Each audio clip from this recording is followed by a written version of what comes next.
La conférence contre le réchauffement climatique, la COP 21, mobilise les conseils économiques et sociaux européens, français et ultramarins. Les représentants de la société civile ont eux aussi débattu sur les enjeux et les conséquences du réchauffement climatique. Patrick Gallnan, Winnie Sage et le président du CESC de Polynésie, Angelo Frebo, ont porté la voix de l'association des présidents des conseils économiques, sociaux et environnementaux de France. Le CESC est particulièrement honoré d'avoir été retenu pour exposer devant un tel auditoire les grandes lignes de son rapport « L'avenir de la Polynésie française face à une gouvernance durable de son patrimoine marin ». Et pour en parler, nous recevons Angelo Frebo, président du CESC. Angelo Frebo, bonsoir. Yorana, bonsoir. Expliquez-nous pourquoi vous a-t-on choisi pour représenter les CESC de France?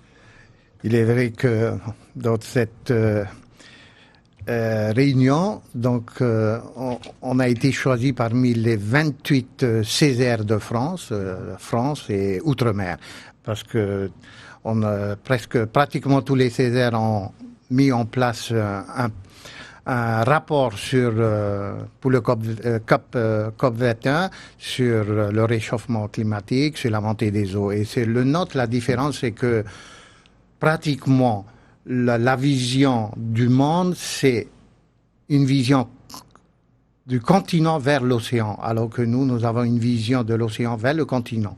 Donc, s'il faut résoudre les problèmes d'évolution, d'adaptation, de procédures de protection, l'évolution du travail, adapter toute forme de travail par rapport aux problèmes, on est tous au même niveau. Par contre, adapter la vision océanique, car nous sommes déjà les pieds dans l'eau. C'est ce qui a différencié un peu l'aspect, le regard de cette séminaire. Et donc, on a quand même un dossier de qualité. Est-ce qu'on peut dire qu'en Polynésie ou dans les îles du Pacifique, on est beaucoup plus conscient du problème lié au réchauffement climatique? Plus conscient, il a fallu le mettre au niveau européen, parce que il est vrai que si on revient sur le réchauffement, le taux de 2 degrés.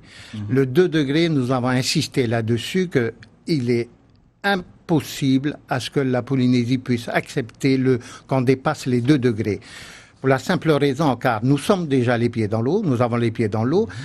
Si on va avec cette réduction des effets de serre et accepter à ce que le réchauffement puisse atteindre les 2 degrés. Et au-delà, ça devient difficile pour nous. Il y aura des atolls sous l'eau. Et c'est pour cette raison on a dit à l'Europe de prendre et de faire attention à ce qu'on ne dépasse pas les 2%. Est-ce que vous pouvez nous donner quelques exemples justement des grandes lignes de ce rapport que vous avez présenté? Les grandes lignes, ça va aussi sur le fait, cette montée des eaux, sur l'adaptation des nouvelles techniques de construction, de travail.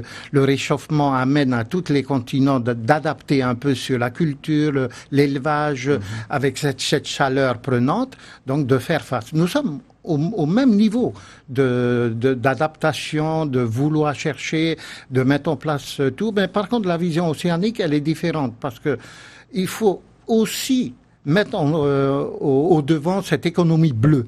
Cette économie bleue, l'océan Pacifique, la première puissance mondiale, c'est l'Europe, dans le domaine maritime. Le deuxième, c'est la France, par notre présence. Et c'est sur cette notion que nous avons demandé à l'Europe, travaillons ensemble ce que peut donner cette économie bleue sur l'extraction des minerais, sur toute forme d'évolution émanant de l'océan.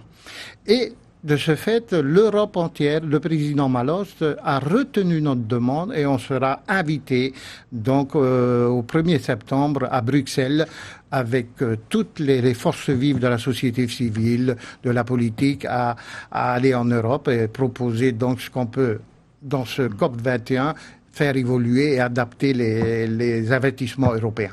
Vous pensez que la voix des Océaniens sera entendue? Au niveau de l'Europe, il a été mentionné et retenu dans notre demande. Au niveau mondial? Au niveau mondial, il est difficile. Si on prend le cas des 2 degrés, ça favorise les grands pays nordiques, car Nous, on a les pieds dans l'eau et eux, ils gagnent du terrain sur la fonte des glaces. Donc forcément, il y a un pour et un contre, il y a du profit au nord. Ils vont dire, oui, on peut dépasser, on peut atteindre les 2 degrés. Et nous, non, on dit, non, il faut pas dépasser parce qu'on a déjà les pieds dans l'eau. Sur cette taxe carbone, il est vrai que les grandes nations, pour le moment, sont contre les États-Unis, la Chine et d'autres pays parce que c'est les grands pollueurs. Angelo Frebo, merci d'avoir répondu à notre invitation ce soir. Maruru.